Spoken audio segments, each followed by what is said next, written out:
Let's go to Chris Sims, Pro Football Talk Live co-host, and, of course, his podcast, Unbuttoned, former NFL Texas quarterback. You know, speaking of Texas, I was thinking about you today because your dad, of course, great quarterback, borderline Hall of Famer, and you being his son, you were a big recruit, you go to Texas, and now you have Arch Manning with his dad and his family lineage.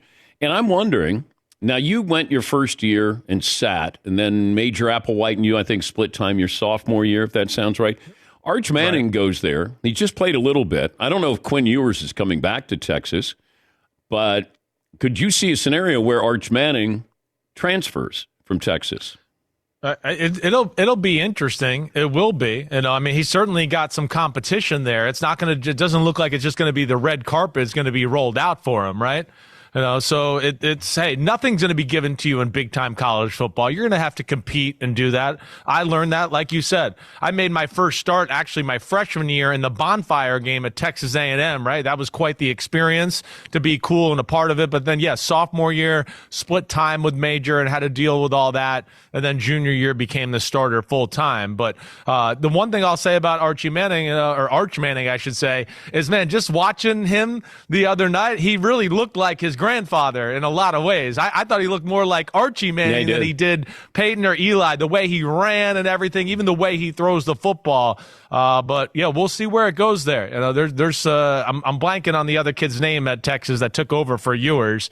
He looks like he's got some talent and some big time upside as well. But this is different, though. Your freshman year, you're not starting. There was no transfer portal, and if you did transfer, you had to sit out a year.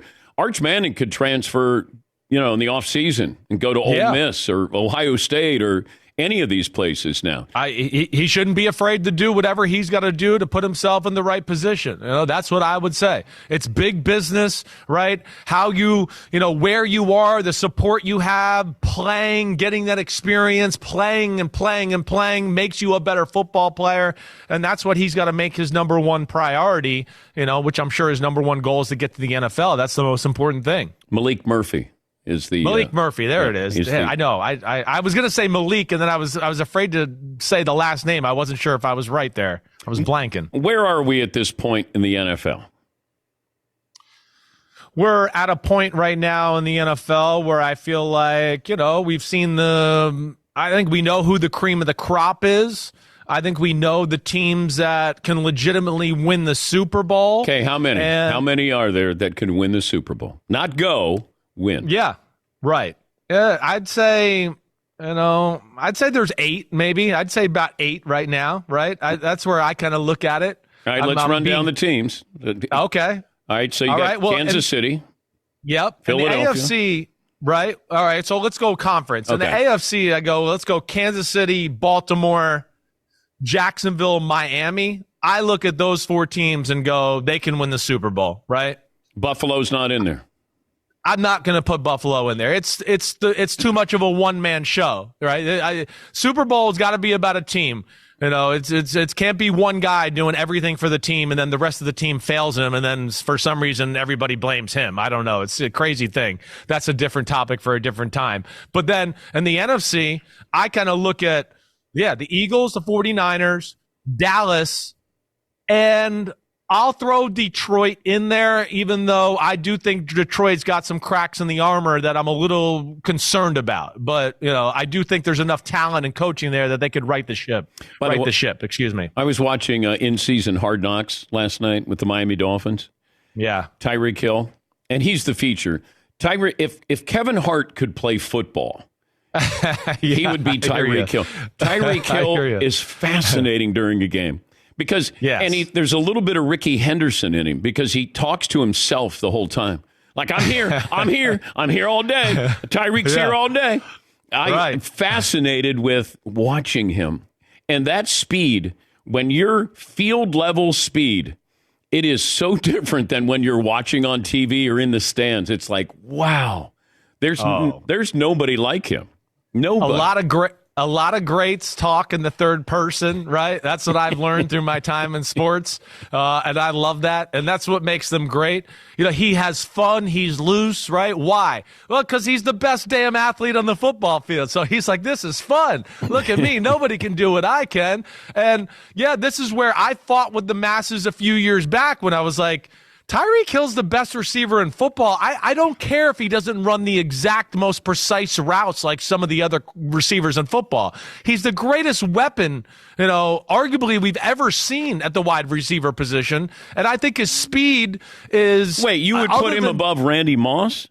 No, I'd say he's right up there in that discussion, though. Right. I do think he's right there with it. Yeah, he is on a Hall of Fame pace. And, I think he's the MVP of football right now. Everything they do, it's all dictated because of him and what he brings to that offense. That's where he's special.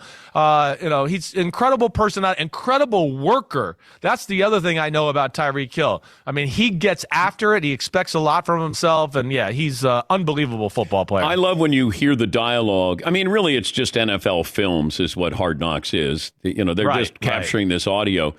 But they don't realize how great Maxx Crosby is of the Raiders. Because he's in the backfield, and that's why I think sacks are overrated. Pressures, hurries, I think that's really an important stat. Maxx Crosby is just there. He's omnipresent. And you're even, like Tua's even acknowledging this. Tyreek Hill goes, damn, he might be the best player in football. Like you're watching this, and he never, ever stops. No, he never stops, right? I think, like his top end... ultimate talent, I don't think is quite as good as maybe T.J. Watt or Micah Parsons or Nick Bosa or Myles Garrett, right? I'm not going to quite put him there.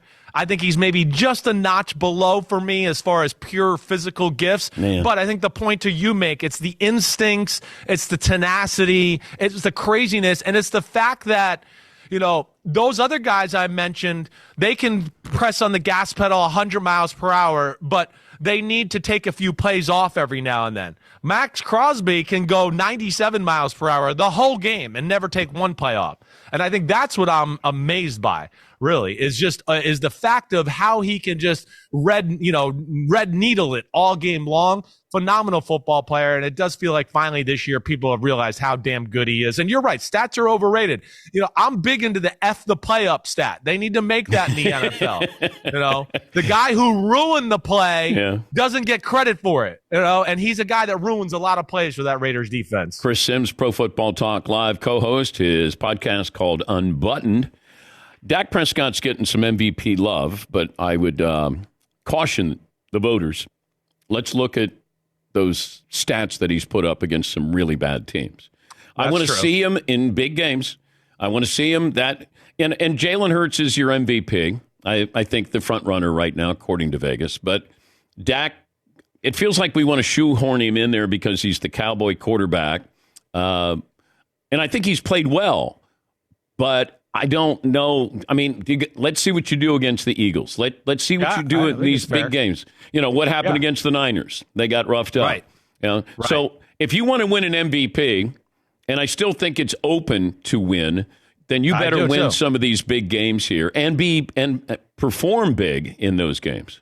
I totally fair. I think your assessment there. That's been the problem. I think a little bit over the last 2 years is just in some of the biggest moments, Dak Prescott hasn't played his best, right? And you bring up a point. Yeah, he's shoehorned in there because he's the Dallas Cowboys quarterback. Well, he also gets a lot of crap because he's the Dallas Cowboy quarterback too. So I think you got to take that into account. But he's playing phenomenal football. He is. And I think, more than what I argued early in the year a little bit in his defense, where I know it wasn't perfect, but like I did I do my Unbuttoned podcast on Wednesdays. They call it the What the F Happened podcast, right? Because I deep dive into film and I watch it. And I watched that 49ers game back early in the year. And what I would tell a lot of people is if you and, me and Todd Fritz and we all sat down and we watched the film together, you'd go, well, damn, really, there wasn't one person open that whole damn game. And the offense attack couldn't have been more bland and simple, let alone that time of the year, they were the shortest passing team in football. To me, the biggest difference is they've opened the field up a little bit. And he is a great down the field thrower, and he doesn't blink under pressure or with the pocket collapsing. That's when he's at his best. But I think your point that you make is real. The final finishing touches is he's got to play good against some of the elite teams in football and show us he can pull off some wins against them. And I think then he becomes a real big-time legit MVP contender.